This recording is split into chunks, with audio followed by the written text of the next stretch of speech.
સહજાનંદ સ્વામી મહારાજની જય,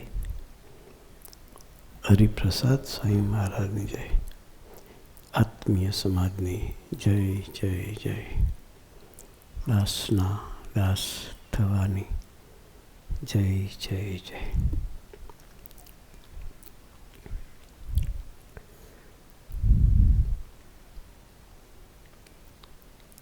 આ જગ્યાએ ફરી તમારા દર્શન થયા.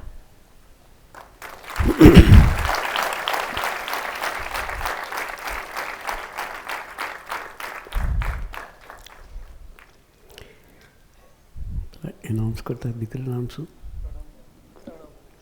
પ્રણવભાઈ. પ્રસંગ કહેવાનું.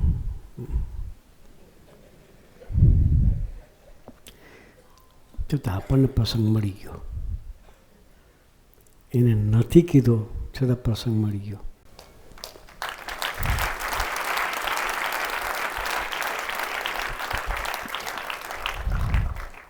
કયો પ્રસંગ મળ્યો તમે કહો છો? ચાલો,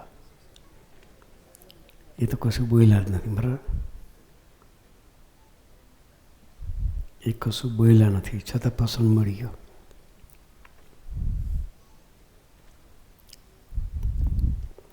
સ્વીકાર.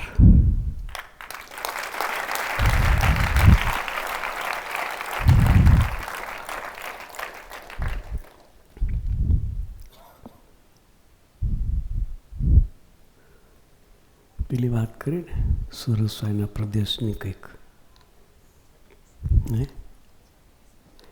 36માં પલરી અને એની બધી કંઈક વાત કરી. ઉપરથી ગયું નથી ને? કે યાદ છે કોઈને? કેટલાની યાદ છે 36નો પ્રસંગ? 4 જણાને. વાંધો નહીં, આપણે યાદ રાખવાનું. હો, ગ્રુપ સત્સંગમાં એટલી બધી વાત કરી. સમયામાં કઈ રીતે આવવાનું એ બધું પછી અહીં ખંખેરી ના જતા.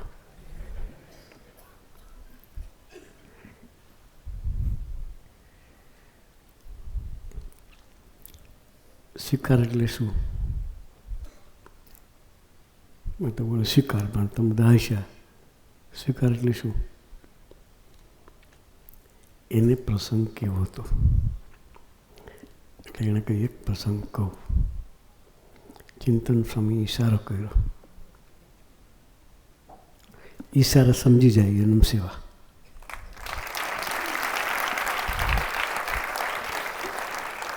ટાઈમ બહુ થઈ ગયો છે, બધા 3 કલાકથી બેઠા છે, માથું ખજવાડે છે, ટાઈમ બહુ બગાડવો નથી.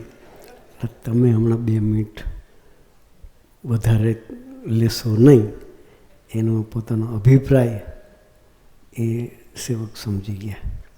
એટલે આપણે બધાએ આ એક જ શીખવાનું છે કે ચિંતન સ્વામીની મરજી શું છે એ સમજી દોડ્યા. એટલે આપણને તો એ મૌન પ્રસંગ નથી કીધો છતાં પ્રસંગ મળી ગયો. એટલે આપણે વફાદાર કોને રહેવાનું? પ્રાદેશિક સંતને. સુરત સ્વામીનો સ્વીકાર કરો એ વાત કરી. કૃણાલભાઈ હું નામ બોલી ગયો?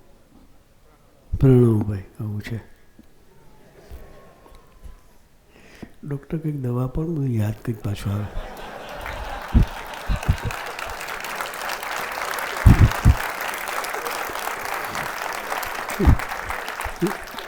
નામ બી ભૂલાઈ જાય છે.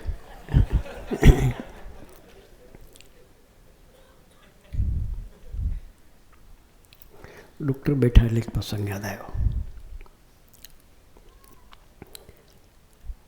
સ્વામીજી સોલ્ટલેક સિટીમાં હતા. કદાચ મહેશભાઈ આપણે આ બાજુના અવિધાના છે. રાતે 12 વાગે ડૉક્ટર સાહેબ, આપણે ડૉક્ટરની વાત છે એટલે તમને યાદ રાતે 12 વાગે સ્વામીજી પધરામણી જતા હતા. સોલ્ટ લેક સિટીમાં.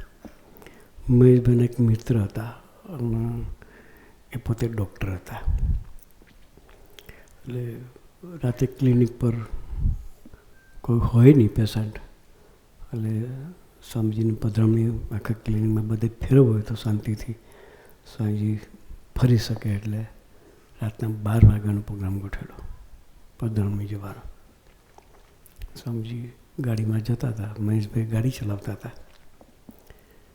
સ્વામીજીને વાત કરતા હતા મહેશભાઈ કે સ્વામીજી આપણે જે પધરામણી જે છે એ એલર્જી સ્પેશિયાલિસ્ટ છે કે એલર્જી સ્પેશિયાલિસ્ટ છે. ડિસ્કસ ચાલતી હતી. એમાં પાછલી સીટમાં ભક્તિપ્રિય સ્વામી અને અંબે જ્યાં બેઠા હતા પાછળ એક સેવક હતા ત્રીજા. પહેલાં વાત કરતા હતા એટલે ભક્તિ સાહેબને સંભળાયું એનર્જી સ્પેશિયાલિસ્ટ, એનર્જી ને એલર્જી. એટલે ભક્તિ સાહેબ સાંભળ્યું એનર્જી સ્પેશિયાલિસ્ટ. એટલે ભક્તિ સાહેબ પાછા ભણેલા છે. મને કે પ્રભુ સાહેબ એનર્જી સ્પેશિયાલિસ્ટ શું કરતા હશે, શું ટ્રીટમેન્ટ આપતા હશે? પછી મેં કહ્યું ભક્તિ સાહેબ કોઈ એનર્જી ને એલર્જી ના ના કે એનર્જી બોલ્યા કે. એટલે સંભળાયું તો બે વાતો કરતા હતા. સ્વામીજીના કાન બહુ પાવરફુલ. સ્વામી આગલી સીટ હતા, એ પાછા પેલા ભાઈ સાથે વાતો કરતા હતા સ્વામીજી. અમે બે પાછળ વાતો કરીએ. સ્વામીજીના કાન કેટલા પાવરફુલ. એટલે સ્વામીજી પેલી વાત એની પતી મહેશભાઈ સાથેની. એટલે સ્વામીજી કે ભક્તિ સાહેબ શું કહે છે કે પછી કહ્યું કે સ્વામીજી ભક્તિ સાહેબ પૂછે કે એનર્જી સ્પેશિયાલિસ્ટ શું કરે?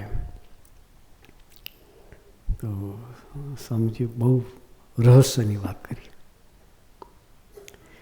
કે એનર્જી સ્પેશિયાલિસ્ટ તો એક જ છે, બાકી એલર્જી સ્પેશિયાલિસ્ટ કે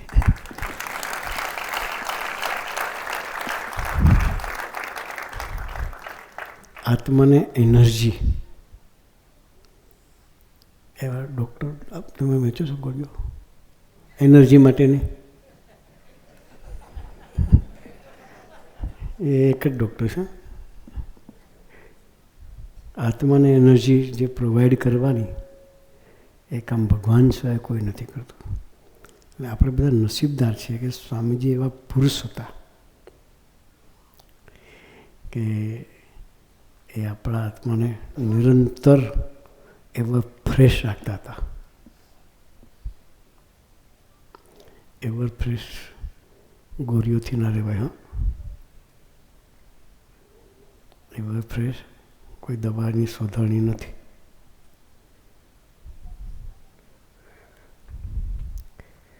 એને માટે પ્રભુનું બળ જોઈએ. પ્રભુના બળે જીવો તો ફ્રેશ રહેવાય, બાકી ન રહેવાય.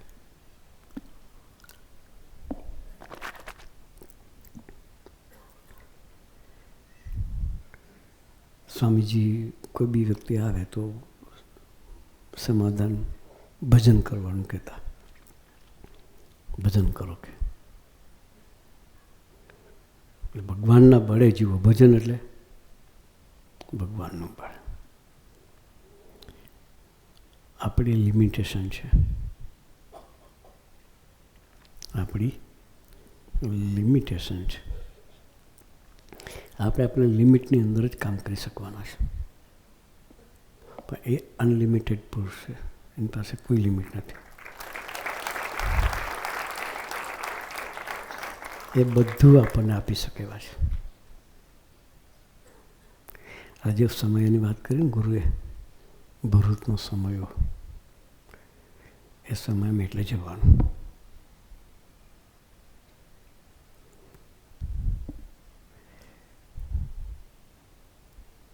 બધા ડૉક્ટર સાહેબ એક જણાએ સ્વામીજીને પ્રશ્ન કર્યો કે સ્વામી તમે આવો એટલા મોટા ઉત્સવ કરો છો, મોટા મોટા મંદિરો કરો છો,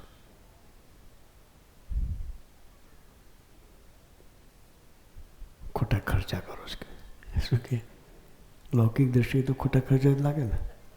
લાખ માણસ ભેગા કર્યા જમાડવાના હોય, એની વ્યવસ્થા કરવાની હોય, બેહાડવાનો હોય, મંડપ બનાવવાનો હોય, સ્ટેજ બનાવવાનું હોય, આના સ્વાગત કરવાનું, બધું કરીએ એમ તો થતું નથી. થાય?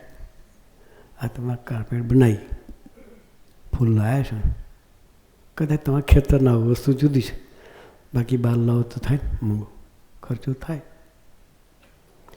એટલે પેલા ભાઈની વાત લૌકિક દૃષ્ટિએ, જગતની દૃષ્ટિએ સાચી. સમજી એના કરતાં દવાખાના કરો, સમાજની સેવા થાય. કે સોશિયલ માણસ કદાચ આ વિચાર આવે, ખોટું નથી. જગતની દૃષ્ટિએ સ્વામીજી એક પ્રશ્ન કર્યો ડૉક્ટર સાહેબ કે વ્યક્તિ બીમારી આવે છે એ શાને લઈને આવે છે? Root cause. ડૉક્ટર બેઠા એટલે ડૉક્ટરના અનુરૂપ વાત કરવાનું વિચાર આવ્યો. એટલે રૂટ કોઝ શું છે? કોઈ કહેશે અત્યારનું ફાસ્ટ ફૂડ પર્સન્ટેજમાં ખરું એ, અને ખાવામાં પણ કાળજી રાખવી પડે. પણ એ શું ખાવું, શું બોલવું, શું જોવું, એનો વિવેક ક્યાંથી આવશે? એનો વિવેક આવશે ક્યાંથી? ત્યાં કોઈક વિવેક આપનારા પુરુષો જોશે. બધાને ખબર છે. કોઈ દારૂ પીતા હોય ને, દારૂ પીતા હોય ટેવ જ હોય કે સાંજે 6:45 થાય એટલે ટાઈમ કદાચ ચૂકે નહીં. હા, મોસ્ટ સિન્સિયર હોય લોકો. એટલી સિન્સિયરલી આપણે સભામાં કદાચ નહીં આવતા હોય.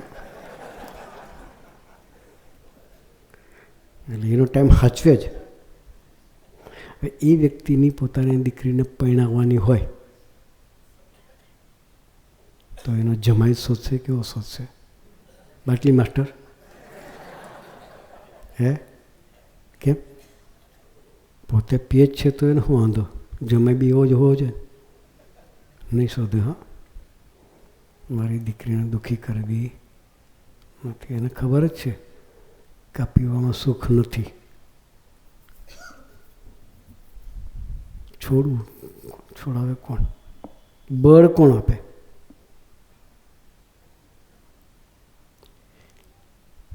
ત્યાં ભગવાનનું બળ જોઈએ. શું જોઈએ?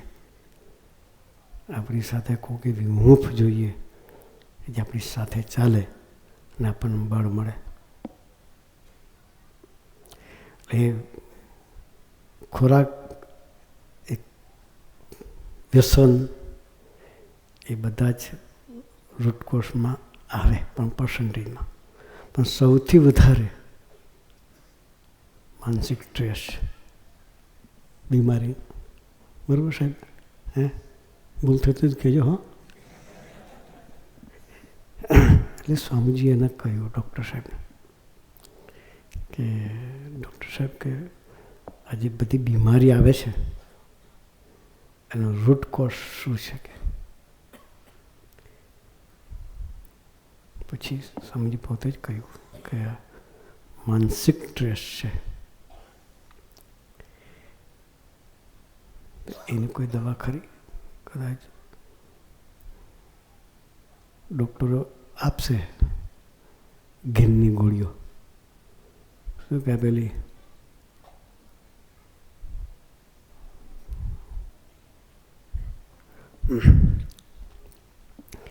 તમને ઊંઘાડી દેશે, પણ એ સોલ્યુશન નથી. એટલે એમાંથી મુક્ત થવા માટે આવો સત્સંગ જોઈએ. ભગવાનને માથે પડીને જુઓ.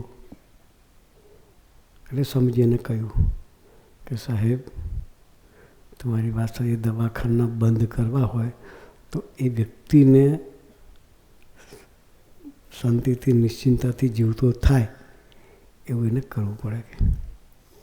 એના માટે આ સત્સંગ કરીએ છીએ કે વ્યસન છોડાવશે કોણ છોડાવશે?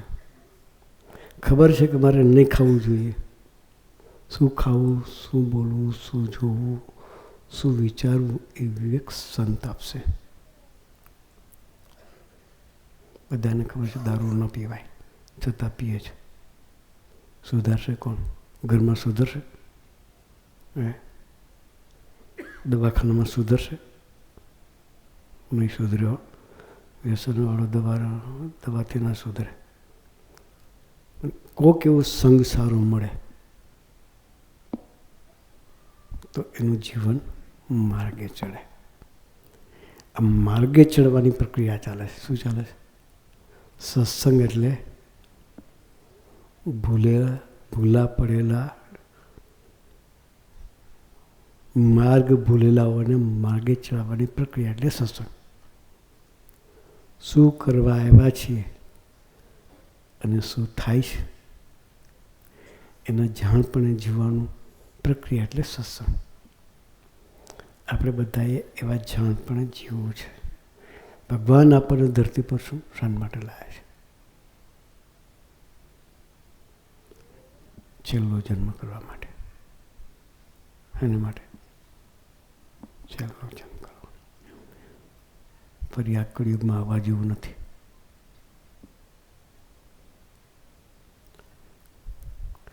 તો છેલ્લો જન્મ થાય કઈ રીતે?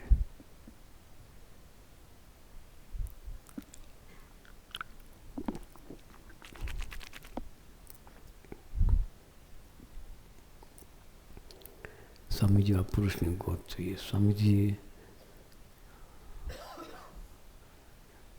એ છેલ્લો જન્મ કરવા માટે જ આપણને ચિંતન સાંઈ જેવા સંતની ગોદ આપી છે. એની સાથે દોસ્તી જોઈએ.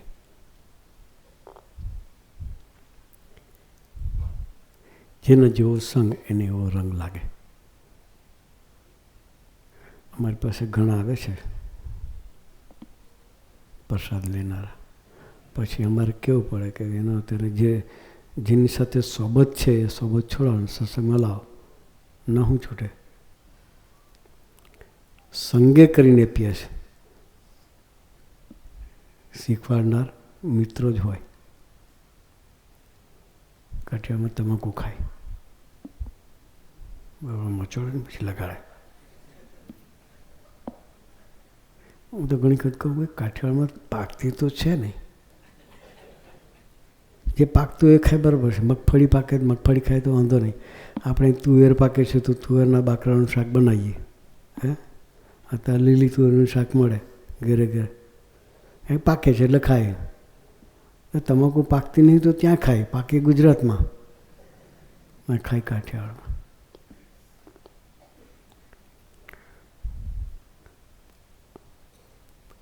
એ છોડાવે કોણ?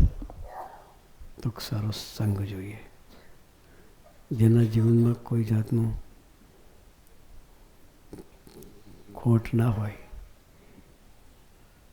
એવા પુરુષનો સંગ જોઈએ. સત્સંગ એ વસ્તુ એવી છે કે જ્યાં આપણે એ વસ્તુ મળી રહે.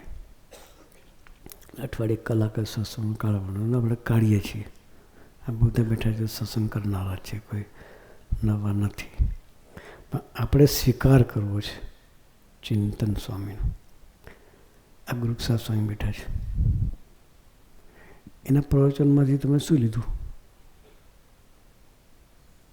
20-25 મિનિટ વાત કરી, બરાબર? શું લીધું? કંઈથી લઈને જવાનું. એ જે વાત કરી, ચિંતન સાંઈની વાત કરી, શ્રીની આશાની વાત કરી, યોગી દર્શન સ્વામીની વાત કરી, એ ત્રણે સંતો એના લીડર ગુરુપ્રસાદ સ્વામી છે.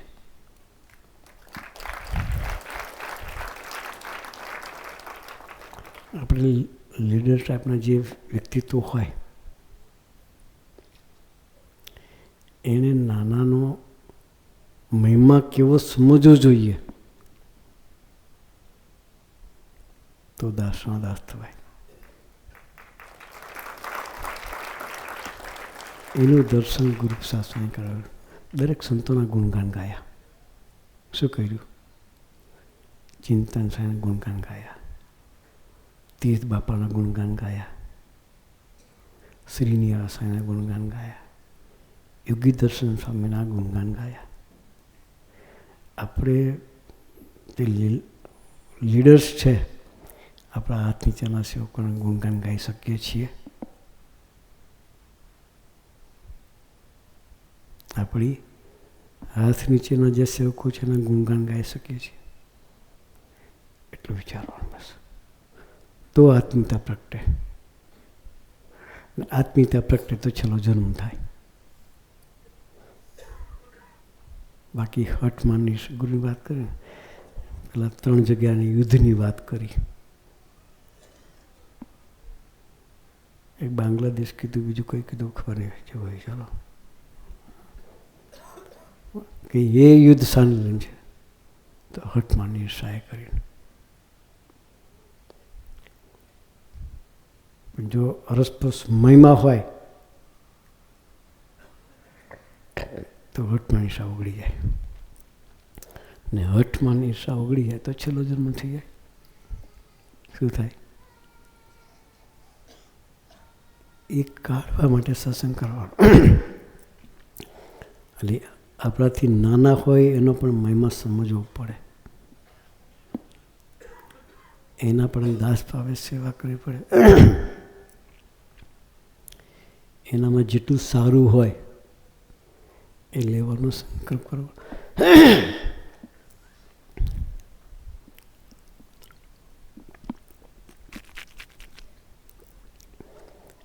એટલે આજે ઉત્સવ ભરૂચમાં આપણે જઈએ છીએ. ઉત્સવમાંથી કંઈક નવી વસ્તુ લઈને આપણે આવી છે. કોઈને બી એક ગુણ લઈને આવવાનું. વ્યવસ્થા જોઈ હોય, બરાબર, સરસ વ્યવસ્થા કરી, પીરસના રસ ભક્તિભાવથી પીરસતા હોય. સિક્યુરિટીવાળા પાર્કિંગવાળા પાર્કિંગમાં ઊભા રહીને સેવા કરતા હોય, એનો સમય જોવા જ નહીં મળવાનો. મળે પાર્કિંગમાં હોય એના. પીરસનારાને જમાડવાની શામાં જ હોય, એ કોઈ સભા માટેમાં આવશે જ નહીં. એ બધાનો આપણે ગુણ લઈને આવવું છે કે વ્યક્તિ કેટલી સરસ સેવા કરે છે. આપણે જઈએ સમયમાં કંઈક થોડું ગુણ લઈને આવવું છે. અને આવ્યા પછી આપણી સભામાં દરેકે પોતાનો પ્રસંગ, પોતાની જે કંઈક લઈને આવ્યા છે શેર કરવું છે. અને ગુરુપ્રસાદ સ્વામી આપણે શિસ્ત અને ભક્તિની વાત કરી. ત્યાં જઈએ એટલે વ્યવસ્થિત લાઈનમાં બેસવાનું. ઊભી લાઈન પણ વ્યવસ્થિત, આડી લાઈન પણ વ્યવસ્થિત. યુનિફોર્મ વ્હાઇટ અથવા ક્રીમ શર્ટ. કદાચ ઠંડી લાગે ને તો અંડર જેકેટ પહેરવાનું, ઉપર વ્હાઇટ પહેરવાનું. ગુરુ વાંધો નહીં, અંદર પહેરે તો ભાઈ છૂટ. સિઝન ઠંડીની છે એટલે જો કે આટલા બધા બેઠા હોય ને ઠંડી લાગે નહીં. 1 લાખ ભક્તો બેઠા ને વચ્ચે બેઠા કઈ ઠંડી લાગવાની? અત્યારે ઠંડી લાગે કોઈને? ના લાગે. અને ઉત્સવમાં આનંદમાં ગરકાવ થઈ ગયા તો ઠંડી આટા મારે.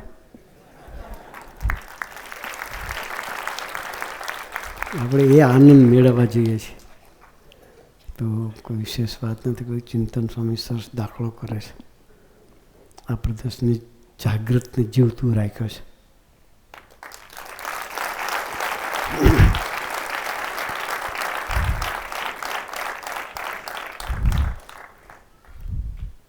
આપણે પણ એના જેવો સ્વામી સાથેનો સંબંધ બાંધવો છે.